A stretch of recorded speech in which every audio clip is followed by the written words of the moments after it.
السلام علیکم ورحمۃ اللہ وبرکاتہ۔ اللہ کی رحمت فضل اور کرم سے آج کی ویڈیو کرتے ہیں دوستو شروع، اور امید ہے آپ سب دوست خیریت سے ہوں گے۔ دوستو آج جو آپ کے سامنے ویڈیو پیش کرنے والے ہیں وہ ہے نماز کے بارے میں، کہ نماز کے بارے میں سائنسدانوں کا کیا خیال ہے، اور آپ صلی اللہ علیہ وآلہ وسلم نے 1400 سال پہلے جو ہے نا اس نماز کے بارے میں ہمیں جو فائدے بتائے، آج سائنسدان بھی اس بات پر جو ہے نا آمدہ ہو چکی ہے کہ جو ہے نا نماز واقعی انسان کے دل کا سکون ہے۔ نماز انسان کے جسمانی فائدے کے لیے جو ہے نا بنائی گئی ہے اور اللہ کی عبادت کے لیے بنائی گئی ہے۔ اس میں اللہ تعالیٰ نے نماز ہمارے اوپر فرض کر کے ہمارے اوپر یہ احسان کیا ہے کہ انسان کی جو حرارات ہوتی ہیں، جو انسان کی ایکٹیویٹی ہوتی ہیں، اس میں ہمیں جو ہے نا نماز ورزش کا کام بھی کرتی ہے اور عبادت کا کام بھی کرتی ہے، اور اللہ کا جو ہے نا ہمیں شکر ادا کرنے کا موقع بھی دیتی ہے۔ تو اسی طرح جو ہے نا بہت سارے اس نماز کے فائدے ہوتے ہیں۔ تو آپ دوستوں سے بھی ریکویسٹ ہے کہ نماز قائم کیا کریں، نماز 5 گانا نماز ادا کیا کریں، تاکہ ہم جو ہے نا دنیا آخرت میں کامیاب ہو سکیں۔ تو چلتے ہیں ویڈیو کی جانب۔ امید ہے آپ لوگوں کو ویڈیو پسند آئے گی، اگر پسند آئے تو لائک، کمنٹس اور سبسکرائب ضرور کر دیجئے۔ تو ویڈیو کی جانب بڑھتے ہیں۔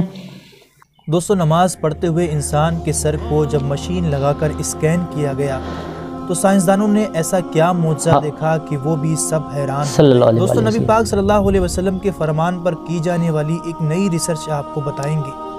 جب سائنسدانوں نے نماز پڑھنے والے ایک شخص کے دماغ پر جدید میڈیکل آلات لگائے تو انہیں کیا حیرت انگیز نتائج دیکھنے کو ملے۔ دوستو یہ ریسرچ ملیشیا کی ایک یونیورسٹی کی ایک ٹیم نے سائنسدانوں کی قیادت میں ایک ریسرچ کی، جس میں نماز میں مصروف افراد کے دماغ کے حصوں کو نماز کے مختلف مراحل کے درمیان، یعنی رکوع، سجود اور قیام میں دماغ کے اندر موجود سگنلز کا مطالعہ کیا گیا، اور تحقیق کے نتائج سے معلوم ہوا کہ نماز کے دوران بالخصوص سجدے کے ٹائم دماغ میں میں نمایاں اضافہ ہو گیا۔ دوستو الفابیٹ اللہ نے کیسے ہمارے فائدے کے لیے جو ہے نا یہ نماز کو قائم کیا ہے۔ یہ روز روز کی مشکلات اور تکلیف کے شکار دماغ کو پرسکون بنانے اور انسانی صلاحیت کو نکھارنے میں بھی اہم کردار ادا کرتی ہیں، اور سجدے کے دوران دماغ کے ان حصوں میں الفابیٹ کا اخراج رسول اکرم صلی اللہ علیہ وسلم کی اس احادیث کو حرف بحرف سچا ثابت کرتا ہے کہ مومن سجدے کے دوران قریب ہوتا ہے۔ بالکل اسی طرح بات ہے۔ دوستو کچھ سمے پہلے انڈیا کے شہر حیدرآباد کے ایک مشہور سائیکولوجسٹ نے اپنے ایک انٹرویو میں کہا کہ نماز پڑھنے والے دماغی بیماری سے محفوظ رہتے ہیں، اور مختلف ریسرچ میں دوستو یہ ثابت ہو چکا ہے کہ نماز انسانی جسم کے لیے ایک بہترین ورزش ہے، جس کے پڑھنے سے چہرے پر نور آتا ہے، سکون ملتا ہے۔ یار کیا بات ہے، یہ وہ مقدس عبادت ہاں میرے مولا امت محمدی کو عطا کی ہے جو ہمارے لیے آخرت کا ذریعہ ہے۔ اس کا سوال قیامت کے روز سب سے پہلے ہوگا۔ آخر میں دعا ہے کہ اللہ ہم سب کو 5 وقت کی نماز پڑھنے کی توفیق عطا فرمائے۔ تو دوستو جیسا کہ آپ نے دیکھا ہے کہ نماز دل کا سکون ہے، نماز مومن کی معراج ہے، اور نماز جو ہے نا قبر کی منزلوں میں سے پہلی منزل، آسان منزل ہے، اور اللہ تعالیٰ کے نزدیک ترین مکان ہے وہ سجدہ ہے۔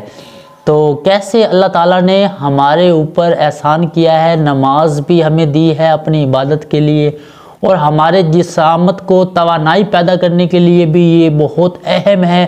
اور آپ لوگوں سے بھی ریکویسٹ ہے نماز قائم کریں، نماز ہر حال میں قائم کریں۔ نماز کا حساب کتاب ہر حال میں ہونا ہے۔ نماز جس کی اچھی ہوگی اس کے باقی سارے اعمال بھی اچھے ہوں گے۔ تو مہربانی کر کے نماز ضرور قائم کریں۔ امید ہے آپ لوگوں کو یہ ویڈیو پسند آئی ہوگی، پسند آئے تو لائک، کمنٹ اور سبسکرائب چینل کو ضرور کر دیجئے۔ والسلام، آپ کا دوست نوید شفیع۔